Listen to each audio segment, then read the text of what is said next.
Veamos ahora los pensadores sociales y sociólogos, específicamente los padres fundadores, como Saint-Simon, el Auguste Comte, Karl Marx, Emile Durkheim y algunos otros también que veremos por ahí, como Max Weber. Veamos, por ejemplo, a Saint-Simon. Lo primero que hay que decir es que Saint-Simon no es el nombre, bueno, es el nombre más popular, pero no es el nombre real, ya que Saint-Simon más bien es el lugar de donde él es, el lugar donde él estuvo viviendo como conde. Es Claude Henry de Rubro, ese es el nombre de él, conde de Saint-Simon. Ocurre algo parecido con otro gran filósofo y sociólogo como Montesquieu, ¿verdad? Que todo el mundo le llama Montesquieu, pero el nombre de él es Charles de Secondat. Pero ocurre muy a menudo que como era el conde más famoso y casi no han habido muchos condes en estos lugares, entonces es muy fácil poder identificarlo, así como podemos identificar al conde Drácula, porque solo ha habido uno. Pues eso es la realidad por la cual ha quedado Saint Simon como el nombre más popular.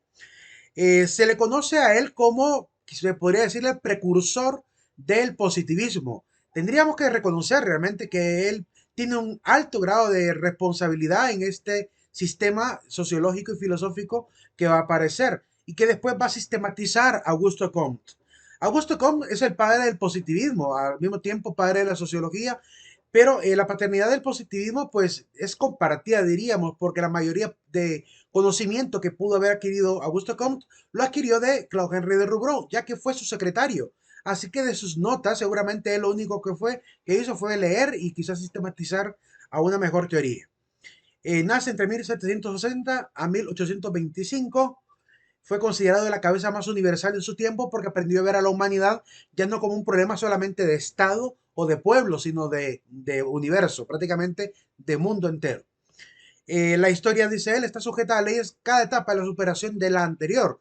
No solamente él, también hay otros como Semillard, en el caso de los filósofos, o en el caso de Lessing, también en el caso de los filósofos, que llegaron a definir que pareciera que hay una evolución a nivel social, donde no solamente la cultura, sino también hasta la religión, parece ser la superación de religiones que obviamente han sido superadas quizá por su nivel de ética, quizá por su nivel de organización, y algo así sucede también con la sociedad. Cree que, por ejemplo, de la barbarie pasamos al esclavismo, del esclavismo pasamos al reino, del reino al imperio, del imperio al feudalismo, del feudalismo a la conquista de la ciencia y del arte renacentista, y esto ha sido pues lo que llamaríamos el desarrollo histórico. Considera entonces que el desarrollo histórico está ligado a tres fenómenos: el progreso científico, la moralidad y la religión. Al final, pues decimos que Comte va a copiar a Claude Henry de Rubro. Le copia específicamente la teoría de los tres estados. Según Claude Henry, hay tres etapas de la humanidad. La primera etapa es llamada teológica, donde hay un imperio de los sistemas religiosos. Pensemos en los mayas, aztecas, los hebreos, ¿verdad? Donde lo que prácticamente domina es la religión. Pensemos en los sumerios, como los grandes magi o los magos o sacerdotes sumerios son los que prácticamente tenían prácticamente la parte de la consejería política. Lo mismo casi ocurre pues en la cultura egipcia. Entonces está ligado al faraón, pero también la clase sacerdotal. Eso es lo que realmente él considera. Después viene una sociedad esclavista, se supera un poco, se puede decir, porque se abandona prácticamente el sistema religioso, se pasa a un sistema estrictamente político y luego va a ser superado por el sistema feudal. Luego está la etapa metafísica, donde aparece el colapso del sistema feudal, se llega a un colapso también del sistema teológico o religioso que va a dominar durante toda la Edad Media. Recuerden pues el poder que mantuvo la iglesia durante toda la Edad Media, por lo menos desde el año 800 diríamos hasta el año que 1500 cuando mucho, que es el tiempo que la iglesia prácticamente tendrá el máximo poder. Porque antes del año 800, antes de Carlomagno, pues lo que había, sí, había cierta influencia de parte de la iglesia, pero prácticamente quien dominaba era todavía los césares. Y césares ya cristianizados, como Constantino, Teodosio y los siguientes. Pues colapsa el sistema teológico, ¿verdad? Alrededor del año 1400 a 1500 se empieza a tambalear por el tema de la presión científica que va a aparecer en ese momento. Y pasamos pues a otra etapa de desarrollo, que es el siglo XV al siglo XVII. Y la tercera etapa, que él llama positiva, que es lo que también Augusto Comte pretendía con su sistema filosófico y también un poco religioso, que es prácticamente hacer del positivismo una especie de nueva religión, que supere al Antiguo y al Nuevo Testamento, ¿verdad? Que eso es lo que Augusto Comte va a llegar a ejemplificar. Y para Claude Henry será de la siguiente manera, pues es el futuro régimen, ¿verdad? Es el progreso basado estrictamente en la ciencia. Dice él que las bases del régimen del futuro es la gran industria científica planificadamente organizada. Entonces se supone que en el futuro lo que deberíamos de tener como Estado serían gobiernos industriales. Quizá esa sea una de las razones por las cuales en Honduras no hemos podido ver un gran desarrollo, porque en realidad Honduras todavía no ha llegado a ese nivel de gran producción industrial. Estaba a punto durante la época del 1900 con las grandes bananeras, mineras, empezó con un proceso industrial igual que muchos países. Pero el sistema político corrupto de este país no permitió que eso floreciera. Más también, obviamente, las grandes industrias extranjeras que no se tocaban el corazón con el pueblo hondureño. Entonces, en ese sentido, eh, obviamente hemos arrastrado un subdesarrollo derivado, primero, de una mala planificación de Estado, segundo, de una mala voluntad política, tercero, también hay que echarle un poco de culpa al pueblo, que el pueblo no tiene interés en querer aprender oficios, ¿verdad? Ciencia y dedicarse realmente a superar. La mayoría está esperando nada más que le den el bono, que le den su pistito, que le den un puesto de gobierno, pero no está esperando realmente hacer cambiar la sociedad. Quizás ese sea el punto más clave que nos está deteniendo. Eso es por tanto de los padres del positivismo. En cuanto a una obra que él va a escribir llamada El Nuevo Cristianismo, aquí sí les pido un poco de paciencia, porque esta parte no la puedo sintetizar, es mejor leerla directamente de los fragmentos. He tomado los mejores fragmentos entre las páginas de la obra Nuevo Cristianismo para compartirles lo que escribe Saint Simon sobre qué es este nuevo cristianismo que él va a proponer. Fíjense que él no está proponiendo como Comte prácticamente que desaparezca el cristianismo. No, está proponiendo que el cristianismo se supere a sí mismo. Por lo cual, el llamado de atención que nos va a hacer Saint Simon a través de esta obra es muy importante y es mejor leerlo como él lo redactó. Veamos lo siguiente en la página 228. Hay un fragmento que he seleccionado que dice: el cristianismo será la nueva religión única, ¿verdad? Universal y única. Los asiáticos y los africanos se convertirán. Los miembros del clero europeo llegarán a ser buenos cristianos. Abandonarán las diferentes herejías que hoy profesan. La verdadera doctrina del cristianismo, es decir, la doctrina más general que pueda ser deducida del principio fundamental de la moral divina, será elaborada e inmediatamente cesarán las diferencias que existen entre las opiniones religiosas. Entonces, para San Simón existe una actitud bien, pues se puede decir positiva, de cómo va a ser la religión en el futuro.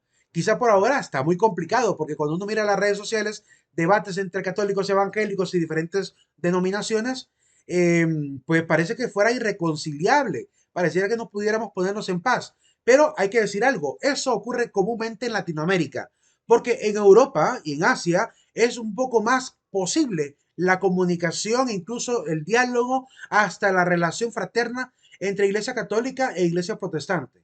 Por ejemplo, ustedes de repente no sé si ha visto al Papa Francisco reuniéndose con obispos anglicanos o episcopalianos, ¿verdad? Y está en esa relación.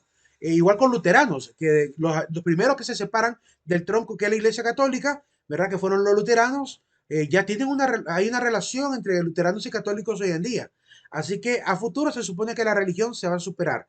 De hecho, ya en el año 98 hubo un paso muy importante para la amistad y hermandad nuevamente entre estas dos iglesias que se pelearon hace como 500 años, que es la iglesia luterana y la iglesia católica. Y recuerden que Martín Lutero redacta 95 tesis, se separa de la iglesia, ¿verdad? Y con eso se lleva pues a una cantidad de gente que le siguió obviamente bueno, podríamos decir, en su capricho de no querer poner a discusión las tesis solamente, sino prácticamente quería que le aceptaran las tesis, cuando de repente habían quizás hasta errores dentro de ellas, ¿verdad? Habría que hacer un revisionismo de cuáles tesis estarían correctas y cuáles no. No había paciencia en aquel entonces para poder hacer ese debate, por lo cual obviamente no se desesperó, se salió y se llevó pues a un montón de gente prácticamente para su iglesia, hecha a su modo, hecha a su propio estilo. Pero hay que decir que en el 98 ocurrió algo muy importante entre la Iglesia Católica y la Iglesia Ortodoxa, pero Iglesia Católica e Iglesia Luterana. Y fue un concordato, una especie de acuerdo. Hicieron una declaración universal entre luteranos y católicos sobre el tema de la fe y de las obras. Yo les aconsejaría buscar ese documento donde los católicos y luteranos vuelven a hablar sobre la fe y las obras y actualmente ya no hay discusión, es decir, que estamos ya en paz en ese detalle. Sabemos que tanto fe como obra son importantes para la salvación, cuando los luteranos sostenían que solamente la fe. Los católicos siempre hemos sostenido que son las fe y las obras, como dice Santiago en el capítulo 2. Entonces, esa discusión teológica separó a esta iglesia, pero hoy en día ha vuelto otra vez a la amistad. Por eso no les extrañe ver al Papa Francisco de repente en esta relación con los luteranos. ¿Verdad? Hay católicos que no lo soportan porque tienen ese odio como partidista, pero no, tenemos que aprender a superarnos como sociedad, tanto en lo religioso como en lo político, aprender pues, a sanar las heridas del pasado, ¿verdad? A hablar realmente con honestidad y franqueza, con la verdad en la mano, y quizás así la sociedad vaya caminando mejor. Creo que la Iglesia Católica ha dado un buen paso junto con la luterana para darle una buena lección a la humanidad, de que a pesar de la gran discusión que incluso llevó a guerras, porque hubo peleas y también matanza entre católicos y luteranos, se mataban, es decir, se llegaban, se encontraban ahí, discutían en la calle, se podían agarrar y hasta matar. Pero hoy en día, gracias a Dios, hay paz. Y eso implica que sí se puede mejorar como sociedad. Claro que se puede superar los problemas y dificultades, sobre todo cuando tienen un origen teórico, cuando tienen un origen doctrinal, que perfectamente puede ser reelaborado, ¿verdad? Para que convenga a ambas partes. O para, por lo menos para que la parte equivocada también haga el daño, ¿verdad? Es decir, deshaga el daño. Eh, Esto es lo que realmente podemos ver, por lo menos en este ejemplo de la religión. Veamos el siguiente fragmento. Compararé las doctrinas de estas diferentes instituciones con aquella que se deduce directamente del principio fundamental de la moral divina y haré comprender fácilmente a todos los hombres de buena fe y de buenas intenciones que si todas esas instituciones fueran dirigidas a la mejora del bienestar moral y físico de la clase más pobre, ello haría prosperar a todas las clases de la sociedad, a todas las naciones con la mayor rapidez posible. Entonces, para Saint Simon, un elemento importante de la religión es procurar sacar de la pobreza al que vive en miseria. Mientras las religiones no se pongan de acuerdo para poner obviamente este principio moral del bienestar moral y físico de la clase más pobre, si no lo logramos hacer, pues prácticamente vivimos como una religión autoengañada. Por lo cual él considera que ese es el principio fundamental para diferenciar las nuevas buenas religiones. Que obviamente para que realmente demostremos que somos hombres de buena fe y de buenas intenciones, pues también trabajemos para ayudar a que la gente que vive en situación bien difícil, pues salga de su pobreza. Hay que decir algo que tenemos que también sacar a la luz, que hay iglesias católicas e iglesias evangélicas que están colaborando con la clase más pobre. Claro que lo hacen. Hay, por ejemplo, en la iglesia católica tenemos hogares de ancianos, hogares de niños, hay leproserías, han habido guarderías, en otras partes del mundo hay hasta clínicas, hay telecentros de medicina donde se da apenas una ofrenda significativa a cambio de un medicamento que puede ser más caro, ¿verdad? Es decir, se ayuda a las clases más pobres para que pueda acceder a esta situación. Incluso hay, en México, por ejemplo, hay algunas organizaciones que dan beneficencia social a través de consultas médicas gratuitas. Es decir, que la gente puede llegar donde un médico que voluntariamente da horas de trabajo para poder ayudar con el proyecto que la iglesia está sosteniendo. Entonces, eso es lo que falta quizá aquí ver aquí en Honduras. Ver que de repente los médicos católicos, por un acto de apostolado, de voluntad, pues se presten a dar un servicio también a la clase más pobre.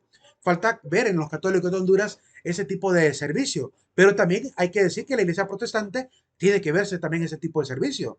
Que los médicos protestantes también demuestren que realmente aman al prójimo, brindando por lo menos 1 o 2 horas o al menos un día. ¿Verdad que cuesta dar un día de servicio gratuito a la gente que no puede pagar su consulta? Yo creo que harían mucho bien social.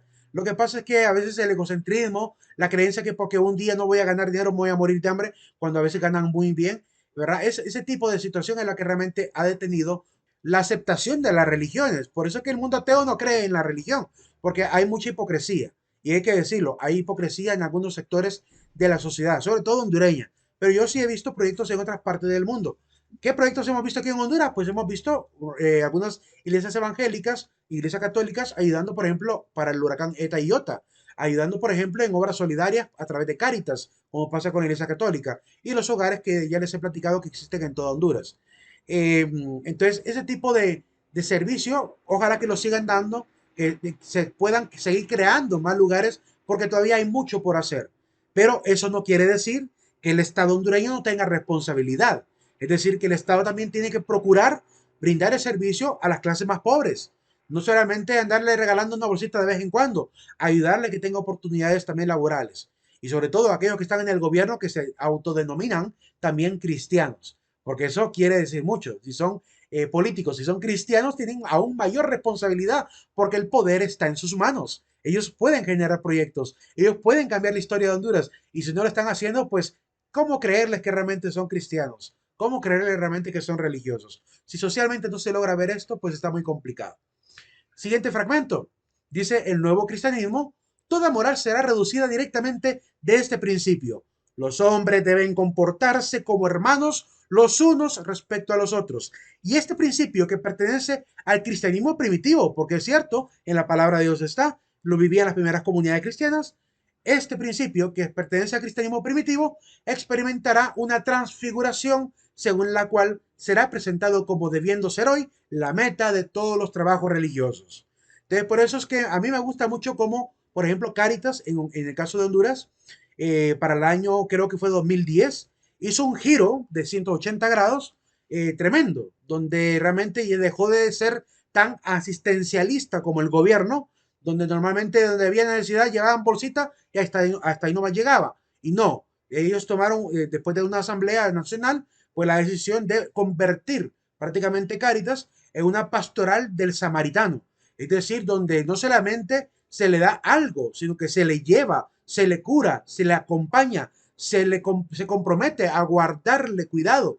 Ese tipo de actitud samaritana, como dice el buen samaritano, recuerden el texto bíblico de Samaritano, que le curó las heridas, lo llevó en su propio cabalgadura y después lo llevó incluso a un lugar para que lo cuidaran e incluso dijo que le iba a pagar a la gente para que lo cuidara, que le iba a pagar de regreso. Ese tipo de cuidados comprometidos es lo que actualmente Caritas pretende hacer y está haciendo realmente con muchos proyectos que se manejan a nivel nacional. Eso es lo que San Simón soñaba, que realmente las iglesias tengan ese sentido de compromiso para levantar al pobre, porque mientras no levantemos al pobre, seguiremos viendo subdesarrollo social.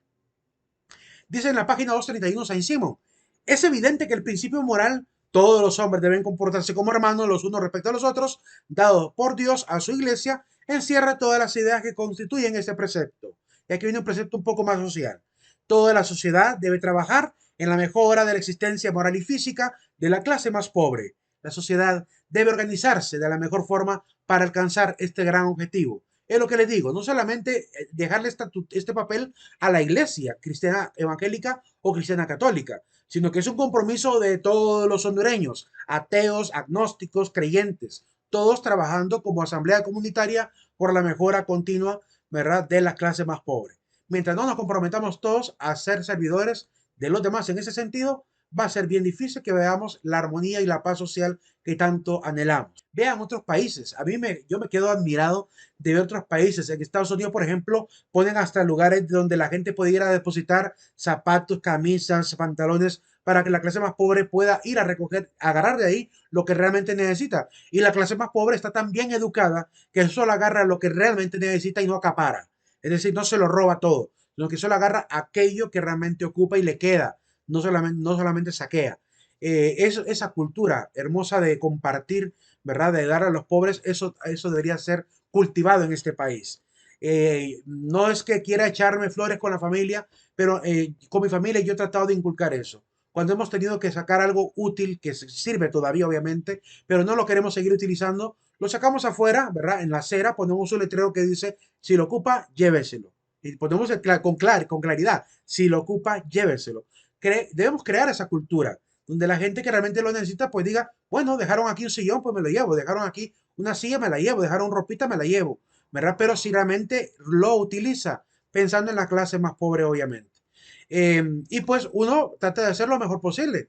Ya con el tiempo la gente se va a ir dando cuenta que la actitud de hacerlo constantemente, pues no puede tampoco volverlo a él un saqueador constante, sino que tiene que reconocer que hay que darle oportunidad a otros. Y eso va a ir transformando la cultura. Yo tengo esa esperanza y por eso he tratado de cultivarlo a nivel familiar cuando lo hemos podido hacer.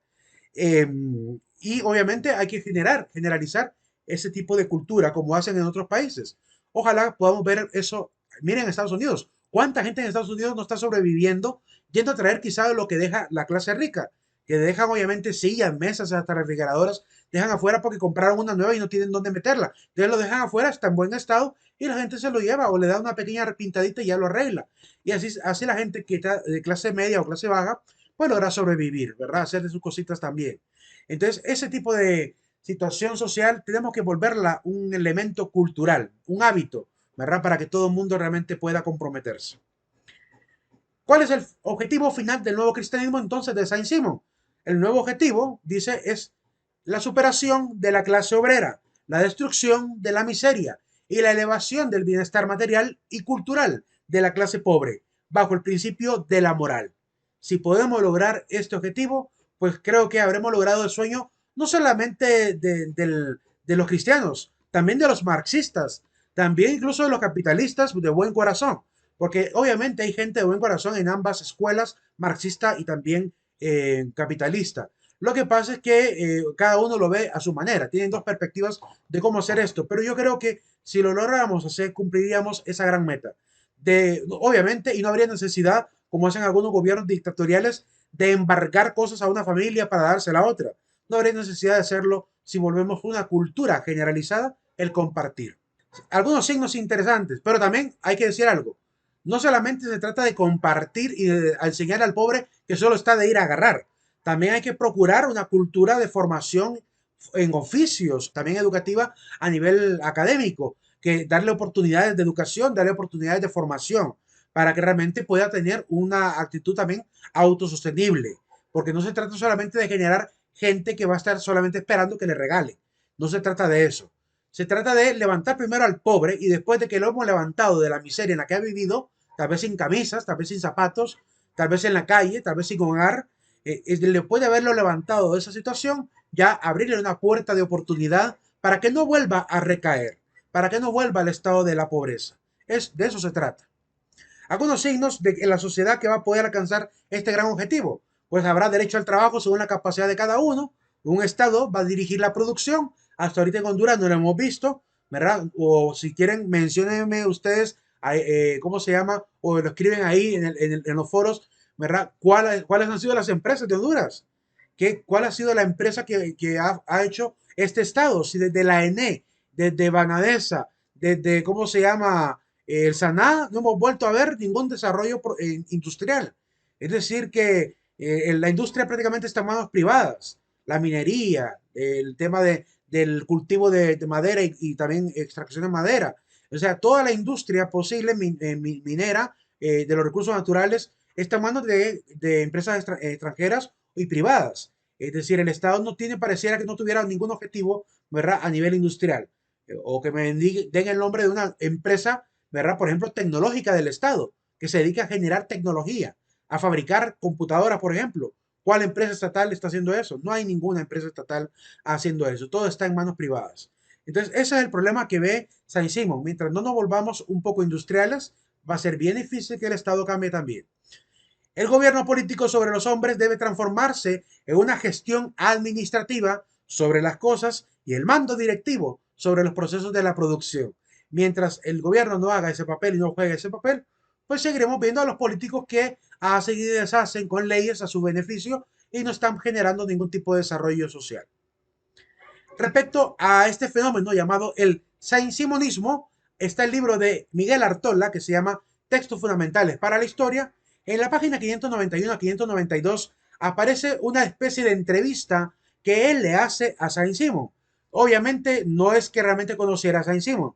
Él hace esa aparente entrevista como si hubiera vivido en la época de Saint-Simon y le hubiera querido sacar la verdad de qué es para él esto que llamamos hoy en día el saint-simonismo.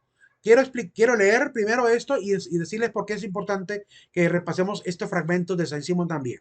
Le pregunta a Miguel Artola al viejo Saint-Simon, ¿qué es un industrial? Saint-Simon tendría que responder de la siguiente manera. Un industrial es un hombre que trabaja en producir o en poner al alcance de la mano de los diferentes miembros de la sociedad uno o varios medios materiales de satisfacer sus necesidades o sus gustos físicos. De esta forma, un cultivador que siembra trigo, que cría aves o animales domésticos, es un industrial. Un aperador, un herrero, un cerrajero, un carpintero, también son industriales. Un fabricante de zapatos, uno de sombrero, de telas, de paños, de cachemiras, es igualmente un industrial. Un negociante, un carretero, un marino empleado a bordo de los buques mercantes son industriales. Todos los industriales reunidos trabajan para producir y poner al alcance de la mano de todos los miembros de la sociedad todos los medios materiales para satisfacer sus necesidades o sus gustos físicos y forman tres grandes clases que se llaman los agricultores, los fabricantes y los negociantes. Importante esta forma de pensar es Saint Simon, porque hoy en día cuando uno dice la gente industrial, uno solamente piensa en las grandes maquilas e industrias de San Pedro Sula, pero en realidad industrial es el que está a la par, el carpintero, el jornalero, todos los que menciona aquí Saint Simon como ejemplos. Es decir, todos los que trabajan para poner un producto en manos de la gente es un industrial. Lo que pasa es que algunos obviamente tienen mayor capacidad de producción, otros menor capacidad de producción. Esa es la única diferencia. Pero en realidad hacen la misma tarea, juegan el mismo papel. El mismo papel de producir, digamos, ¿cómo se llama? Una silla en una gran industria maderera, es el mismo papel que hace un carpintero en una comunidad o una aldea. Es decir, lo único que cambia es la cantidad de gente contratada y la cantidad de producción o tiempo de elaboración. Pero obviamente es el mismo papel industrial. Por lo mismo, fíjense que hay un filósofo y sociólogo también, como el fundador del comunismo con Karl Marx, que se llama Friedrich Engels. Friedrich Engels llegó a criticar el saint-simonismo. Ya van a ver por qué. Entonces, hasta ahorita podemos decir que según Saint-Simon, todos los que producimos somos industriales. Y yo me preguntaba, ¿y los maestros seremos también industriales? Pues desde el punto de vista de que el estudiante es el producto de la educación, pues sí, también somos industriales. De alguna manera estamos colaborando para brindar una materia, un contenido, una explicación a alguien que lo necesita para poder llegar a un nivel académico y que pueda trabajar, obviamente, y tener la garantía de que realmente está preparado para estar bajo cualquier tipo de situación o circunstancia universal. Eso es lo que se garantiza con la educación universitaria. Y por tanto, sí, nos convertimos prácticamente parte de la industria educativa, ¿verdad? Así es la respuesta que yo mismo me fui encontrando. ¿Qué rango deben ocupar los industriales en la sociedad? Esto es lo que Friedrich Engels va a criticar de Saint-Simon. Va a criticar el hecho de que para Saint-Simon los más importantes van a ser los industriales. Dice Saint-Simon, la clase industrial debe ocupar el primer rango por ser la más importante de todas, porque puede prescindir de todas las otras, sin que éstas puedan prescindir de aquella, porque subsiste por sus propias fuerzas, por sus trabajos personales. Las otras clases deben trabajar para ella porque son creación suya y porque les conserva su existencia. En una palabra, realizándose todo por la industria, todo debe hacerse para la industria. Por ejemplo, cuando él habla de que hay una clase industrial y otra clase que no es industrial, ¿qué tipo de clases hay que no sean industriales? Yo me preguntaba eso y la respuesta es muy simple. Aquella gente que, por ejemplo, solamente se dedica al arte, la gente que se dedica al arte, a la música, a la pintura, ellos, pues puede decirse que venden un producto, pero no es útil. Es decir, cuando mucho es un producto atractivo que nada más gusta y quisiéramos tener como arte decorativo, pero no presta una utilidad práctica. Entonces, quizá a este tipo de gente a la que él llama la otra clase que no es industrial. Y podríamos decir, pues sí, tiene toda la razón que, por ejemplo, un pintor para poder hacer una pintura necesita del lienzo, necesita de la madera, necesita de los pinceles y pinceles, madera y lienzo no lo hace más que alguien que sea industrial, alguien que trabaja en textiles, alguien que es carpintero, alguien que fabrica pinceles. Por eso es que él menciona que la gente que no es industrial está subordinada a la clase industrial. Entonces quizá Friedrich Engels no logró entender algo bien interesante. Ya dijo Saint-Simon de que industrial son todos los obreros, son todos los trabajadores y todos los empresarios de pequeña, mediana y gran industria. Entonces, Saint-Simon está hablando muy sensatamente y pareciera que Engels comprendiera quizá que solo se estaba refiriendo a los industriales élite, es decir, a los industriales adinerados. Pero no, vemos que Saint-Simon se refiere a todos, carpinteros, mercaderes, todos negociantes, son industriales. Por ese motivo es que quizá en la crítica que le hace Engels, diciendo de que Saint-Simon era un elitista, pues me parece que no lo es. Me parece que más bien Saint-Simon estuviese como que apoyando más bien la visión marxista, la visión donde la clase obrera debe tener el lugar primordial en la sociedad, que eso es lo que Marx va a pretender. Marx va a pretender que la gente del proletariado, la gente obrera, la que pone la mano de obra, sea la que ocupe la primera clase social, o sea, la única clase social, que es más o menos lo que Saint-Simon nos está diciendo acá. Dice, la hace la otra pregunta Miguel Artola. Pasemos a la consideración del porvenir. Decidnos claramente cuál será en definitiva el destino político de los industriales. Y aquí viene, ¿cómo se llama? Saint-Simon y dice, los industriales se constituirán en la primera clase de la sociedad. Los más importantes dentro de los industriales se encargarán gratuitamente de dirigir la administración de la riqueza pública. Ellos serán quienes hagan la ley y quienes marcarán el rango que las otras clases ocuparán entre ellas. Concederán a cada una de ellas una importancia proporcional a los servicios que cada una haga a la industria. Tal será inevitablemente el resultado final de la actual revolución y cuando se obtenga este resultado, la tranquilidad quedará completamente asegurada. La prosperidad pública avanzará con toda la rapidez posible y la sociedad disfrutará de toda la felicidad individual y colectiva a la que la naturaleza humana puede aspirar. Aquí viene otro detalle interesante que vemos en el lenguaje de Saint-Simon hablar mucho de clases y evidentemente dentro del marxismo, como Engels lo establece junto con Marx, no tendría que haber clases ya. Quizá eso también sea parte de la crítica que le haga Engels a Saint-Simon. ¿Por qué seguir hablando de clases? ¿Verdad? Deberíamos hablar solamente de los obreros, de la clase obrera.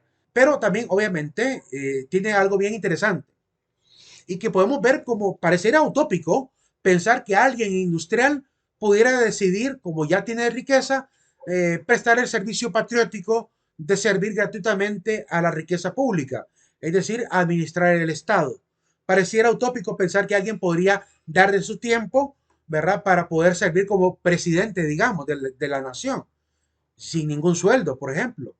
Pareciera que no es posible. Sin embargo, hay un caso a nivel centroamericano que ustedes seguramente ya tendrán en mente, que se llama Nayib Bukele. Nayib Bukele ha cumplido el sueño de Saint Simon, porque él está percibiendo un sueldo que no se lo queda a él. El sueldo de él lo destinó para dar becas. Es decir, que él está sirviendo en El Salvador como presidente, lo está haciendo completamente gratuita. Es decir, que no está cobrando sueldo para él. Y hay algunos, incluso ministros de él, que también, incluso su propio hermano, están colaborando con él en el gobierno y sin andar cobrándole ni un centavo al Estado de El Salvador. Esta situación es bien interesante, porque obviamente él ya tiene dinero y él reconoce que tiene riqueza, que no necesita de un sueldo como el que da obviamente para la presidencia de El Salvador, que él lo quiere hacer de pura voluntad política. Y miren de qué manera está gobernando. A pesar que no percibe un sueldo, miren de qué manera está gobernando El Salvador, cómo está levantando El Salvador. Entonces es increíble cómo esto, aunque pareciera utópico, sí se puede lograr cuando hay hombres de buena voluntad que quieren realmente hacer un cambio social grande, cuando realmente hay verdadero patriotismo. Entonces yo creo que realmente sí es posible servir a la patria y dar una lección a los que siempre han querido vivir, obviamente, como decimos vulgarmente, viviendo amamantados por el Estado, que eso es lo que realmente hemos visto comúnmente en la política hondureña, que están hambrientos de que les suban el sueldo a cada rato, como vimos con nuestros diputados en el Congreso Nacional, que se subieron no 20, no 10 mil empiras sobre el sueldo, que subieron 50.000 empiras de un solo en su sueldo. Ya ganaban 50.000 empiras y se lo subieron casi 90.000 o 100.000 empiras. Es increíble, más de 100.000 empiras ganan algunos, que ocupan a veces puestos de secretarías y cosas así. Es increíble la cantidad de dinero que gana. Por ejemplo, cuando estaba don Mauricio Oliva como presidente del Congreso, creo que devengaba un sueldo casi como de 120 y pico mil empiras. Es increíble la cantidad de dinero que le llueve y con razón uno mira el hambre político de querer llegar rápido al gobierno, de querer quedarse prácticamente como alguien que solo va a sentarse a levantar la mano, de vez en cuando se relajo, ¿verdad? Y nunca opinar cosas coherentes ni proponer cambios drásticos para la sociedad. Con razón le tienen tanto amor y hambre a la política, porque obviamente no están sirviendo para nada. Muchos de ellos no. Algunos intentan hacer el cambio, otros no. Solo están muy cómodos, levantando la mano como que fueran títeres de una bancada, sin tener voluntad propia ni conciencia de lo que están haciendo. Lamentable situación la de Honduras. Ojalá algún día veamos a alguien como Nayib Bukele que es capaz de dirigir la administración del Estado gratuitamente, por puro corazón de hondureño, ¿verdad? Como debería de ser. Y es que de hecho pensemos que el presidente, bueno, incluso Nayib Bukele no está cobrando sueldo, pero él está bien cuidado, lo tienen bien cuidado, bien alimentado, bien vestido, le están obviamente cuidando con guardaespaldas, lo llevan para arriba y para abajo, incluso viaja en helicóptero, en avión, ¿verdad? Tiene su automóvil, obviamente seguramente blindado. Es decir, está protegido, no tiene necesidad de nada. Es decir, ¿de qué más va a tener necesidad si está bien cuidado durante todo el tiempo que esté como presidente? Entonces allí seguramente haber dicho eso. Yo voy a tener todo, voy a tener todos los viáticos, entonces ¿para qué voy a ocupar sueldo? Si el sueldo lo ocuparía cuando mucho para sostener mi familia, pero mi familia ya tiene una empresa y esto, ya tenemos negocios, entonces no ocupamos más sueldo, o sea, el Estado ya me va a dar la protección necesaria para ser presidente, no ocupo más. Entonces quizá él, analizando esa realidad, pues con mucho, quizá amor a su país, decidió dar ese dinero a la gente que sí lo necesita, ¿verdad? Con becas escolares. Ojalá que alguien tuviera ese valor en este país, que los políticos dijeran, bueno, ya que me subieron 50,000 pesos de mi sueldo, ¿verdad? Voy a determinar esos 50,000 para becas como diputado. ¿Ustedes han visto cuántas becas han dado los diputados en Honduras? Serán muy contados los que quizá han querido dar algo de su sueldo a la gente. Quizá muy contados. Faltará mucho para ver ese tipo de políticos en Honduras. Friedrich Engels y la crítica que hace Saint-Simon. Lo que dice Friedrich Engels es lo siguiente. Y aunque estos burgueses, según las concepciones de Saint-Simon, habían de transformarse en una especie de funcionarios públicos, de agentes sociales, siempre conservarán frente a los obreros una posición autoritaria y económicamente privilegiada. Principalmente los banqueros, quienes por medio de una reglamentación del crédito serían los llamados a regular toda la producción social. Esta concepción correspondía perfectamente a una época en que la gran industria y con ella el antagonismo entre la burguesía y el proletariado recién comenzaba a despuntar en Francia. Aquí tiene cierto grado de razón Friedrich Engels. Cuando el industrial tiene mucho poder, eso puede ser peligroso para la sociedad, para la democracia. Pero también hay que decir que lo que Engels y Marx pretendían es demasiado utópico. Hacer que todo el pueblo, el 100% de los obreros, tengan la capacidad de decidir por una nación es utópico. Es que siempre necesariamente tendremos que generar una clase que maneje la autoridad. Siempre va a ser necesario. De hecho, cuando miremos al socialismo utópico de Robert Owen, veremos cómo él intentó el gran sueño de Marx y de Engels a su manera, ¿verdad? ¿Cómo se llama? En este experimento social que él realizó en Estados Unidos, veremos cómo intentó hacer ese experimento social de hacer una sociedad sin clases y que no lo logró. Ya van a ver más adelante por qué. Es decir, hasta ahorita lo que puedo decir es que Friedrich Engels se equivoca cuando cree que no va a haber nunca clases autoritarias en una sociedad donde debe administrarse un Estado. Es necesario que siempre exista, al menos de forma minárquica, al menos un pequeño Estado, ¿verdad? Que de alguna manera por lo menos dirija, ¿qué? La seguridad, por lo menos dirija el tema de procurar que existan los códigos laborales, penales y todo eso. Tiene que haber una élite, siempre sea como sea, ¿verdad? Aunque no esté tan privilegiada, pero debe existir un grupo que maneje toda esa política. Porque un país sin política, un país sin política es anarquía. Y algo así nunca funciona. No ha funcionado en el pasado. Siempre que la cabeza se ha caído en sociedades que han estado acostumbradas a vivir, obviamente, bajo un gobierno, pues se vuelve una sociedad anárquica que se pone en peligro la paz, la armonía y la seguridad de los ciudadanos. Porque lo que va a primar ahí no va a ser la buena voluntad de los ciudadanos. Lo que va a primar ahí, al no haber una ley o un derecho estatal, va a primar prácticamente la fuerza del más fuerte. Entonces empezaríamos a volver a ver barbarie, donde el más fuerte puede sobre el más débil. Habría explotación, habría gente cometiendo crímenes sin que nadie los lleve obviamente ante la ley. Entonces eso es lo que sucede cuando hay demasiada utopía creyendo que una sociedad con una ley, sin un árbitro que dirija obviamente el curso de la historia del país, va a ser posible. Eso es algo utópico que no va a funcionar jamás. Por lo menos no ha habido sociedad que lo haya podido lograr. ¿Verdad? Tenemos cuántos años. Tenemos más de 52,000 años de Homo sapiens, para que tengan una idea. Y en ningún momento de la historia una sociedad ha logrado sostenerse con leyes sin una autoridad que haga que se cumplan las leyes. Tiene que haber estado, sea como sea. Eso aparece, de hecho, está sacado del diccionario marxista, filosófico marxista del año 46. Hay una página completa donde está todo el diccionario que uno puede ir a buscar frases directamente de estos grandes filósofos, por si cuesta a veces encontrarla en los libros. Quiero traer a la colación a un hombre de la actualidad, Javier Milei, que ahorita va de candidato a la presidencia por Argentina, por un partido libertario de Argentina, creo que es el único partido libertario a nivel latinoamericano, porque hay partidos liberales, pero libertarios con actitud libertaria creo que es el único partido. Hasta ahorita creo que es el único que ha podido lanzar una candidatura así como la de Milei. Javier Milei es un gran economista de Argentina, polémico porque tiene un carácter bueno, un carácter terrible, ¿va? Que el hombre es un argentino que cuando trata con niños y con animales es un amor de persona, pero cuando trata con lo que él llama los zurdos bueno, ya saben de qué tipo de palabra, ¿verdad? Cuando trata con los de izquierda, los marxistas, los socialistas, él saca las garras y los dientes y muerde duro. Es decir, que el hombre ataca con argumentos bastante sólidos.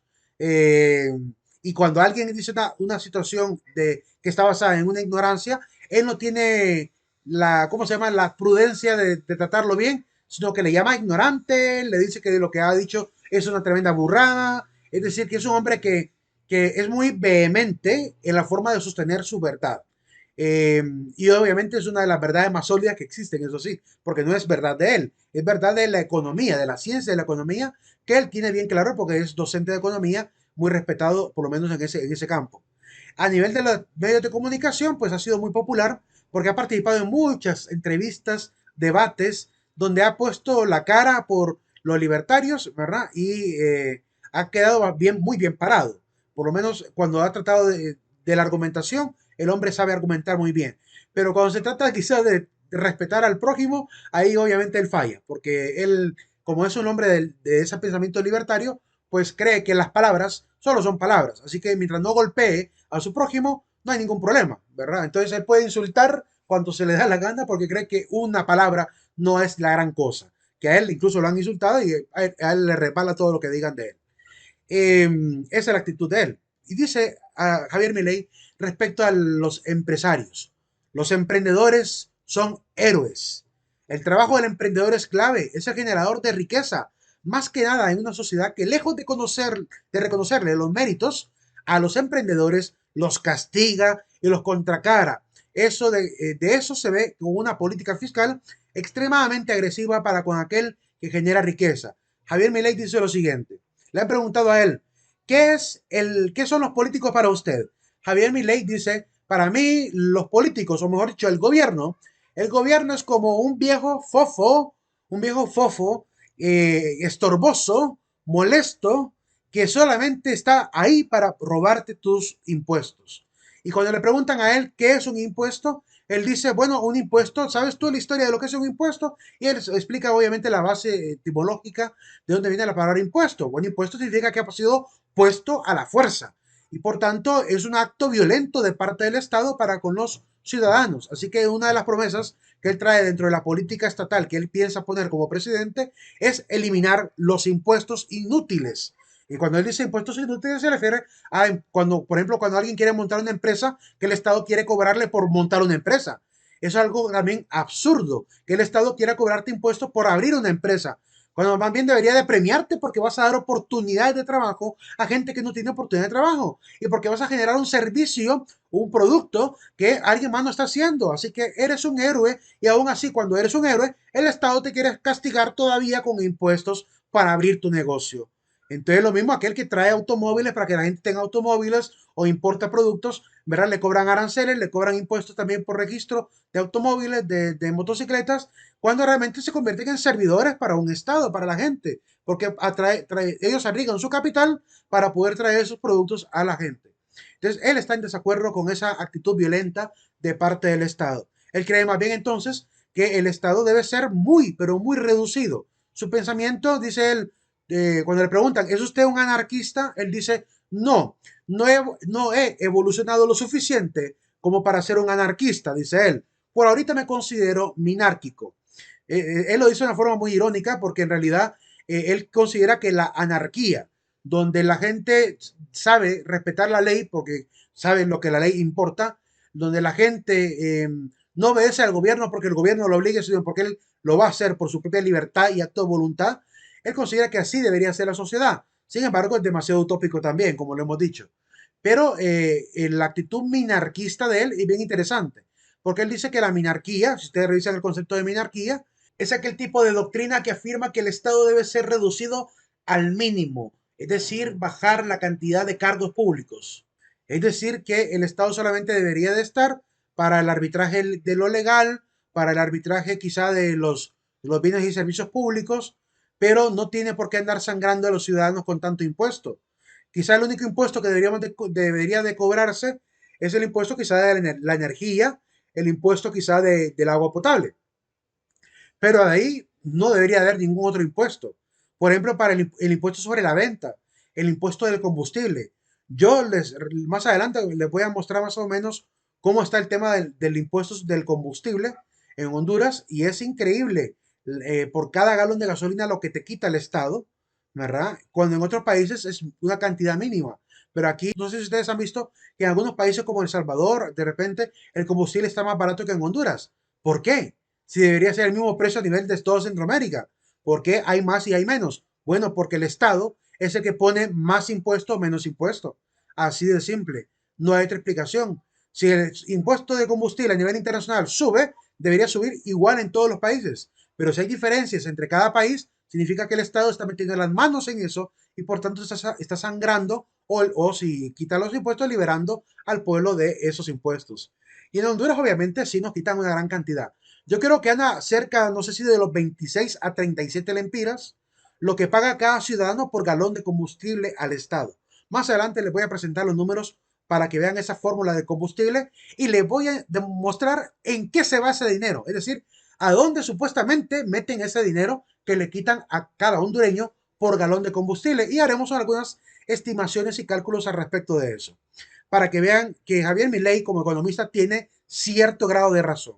Cuando el Estado mete demasiado las manos en cosas de economía, la economía del país no avanza. Por lo cual él dice, la economía debe ser una ciencia independiente de la política.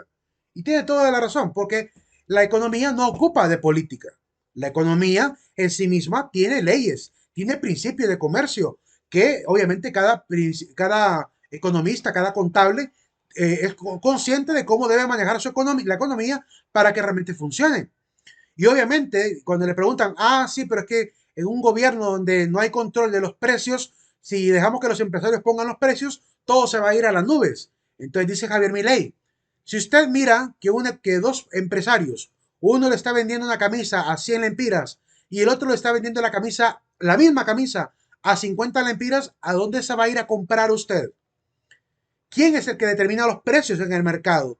Dice, no es el Estado. Los que van a determinar los precios del Estado, si lo compran o no lo compran, si premian comprando el producto o castigan al empresario comprando el producto, son los clientes. Los clientes son los que determinarán realmente si los precios son buenos o no. De hecho es así. Si un agricultor me quiere cobrar a mí 20 lempiras por una manzana y otro me la quiere vender a 5, yo me voy a ir a comprarla con el que vende a 5. Y él es el que se va a volver rico porque él es el que va a tener una pequeña cantidad de ganancia poco a poco, quizás trabajar un poco más para tener una ganancia, pero quedará obviamente como el monopolio. Él va a tener el monopolio porque será el que da el mejor servicio. Por eso dice que prácticamente el empresario es el que pone al servicio de los demás productos de calidad, ¿verdad? Y por tanto, de esta manera la gente le va a premiar. Entonces, él colabora, más bien se vuelve un colaborador con los clientes y los clientes le premian por ese servicio que da. Prosigue Javier Milei diciendo lo siguiente. El gran secreto está en el emprendedor.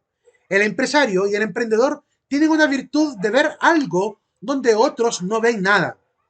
Les pongo un simple ejemplo, un ejemplo que yo mismo he vivido. Yo ahorita a través de la red de TikTok paso a veces subiendo videos de cosas que yo hago con latas hechas de aluminio, con latas de refresco. Yo hago repujados en metal en aluminio. Y un amigo mío, ¿verdad? Dijo, lo voy a intentar. Me van a comprar los materiales de pincel y cosas así para poderme trabajar. Y vas a ver que me voy a meter a eso. Y se metió. Y fíjense que ahorita él está trabajando, bueno, es decir, está haciendo sus dibujos en aluminio y los está vendiendo.